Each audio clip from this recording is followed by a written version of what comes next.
The House of Representatives is once again pushing for charter change or cha-cha. Meanwhile, the Congress is also pushing for the total ban of online and off-site gambling in the country. More on this as Armela Las Moras reports. The matter of charter change has once again resurfaced in the House of Representatives. This after Ako Bicol Party List Representative Alfredo Garbin Jr. filed resolution of both houses number 1, which is aimed at amending the territorial and economic provisions of the Constitution. So merong konting pagbabago dahil yung ating ifinile at naipasa noong 18th Congress na resolution of both houses number 2 only covers the amendment to restrictive economic provisions. But this time around, the RBH 1 includes the amendment to Article 1, which is the national territory. So, ang atin dito is the provisions of the Constitution, specifically Article 1, should conform to the United Nations Convention on the Law of the Sea.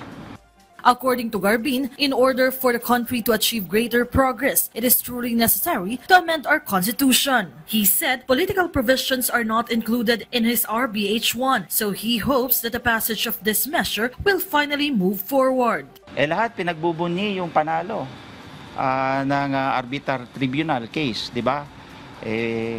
Anong ikakasama kung i-expressly incorporate natin sa Article 1 yung pagsasaad ng exclusive economic zone and the continental shelf over which the Philippines has sovereignty.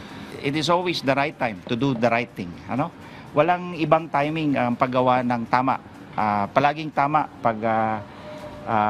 palaging tamang panahon pag tama ang ginagawa. Manila 6th District Representative Bienvenido Abante Jr. also supports charter change. In fact, he also wants to be one of its principal authors. Aside from that, Abante has also filed several bills and resolutions. This include House Resolution number 53, which calls for an investigation into the issue of missing sabongeros in the country, and House Bills number 1876 and 1877, pushing for the total ban of online and off-site gambling, including its advertisement and promotion. Napakalaki ng social cost, napakalaki ng human cost na ginagawa niya sa ating lipunan. Oo. Kaya dapat na talagang itigil na ito.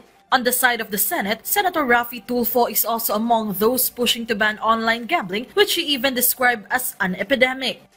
I'm filing a bill na total stop, hindi yung regulated, hindi yung strictly regulated. For me, no. It has to stop. Grabe na. Kailan tayo titigil kung bagsak na ang ating bansa? Para sa kalaman ng lahat na meron tayong sakit sa ating lipunan sa pamagitan ng epidemic, kung tawagin ko, itong online gambling. Mela Las Moras from the National TV Network for a new and better Philippines.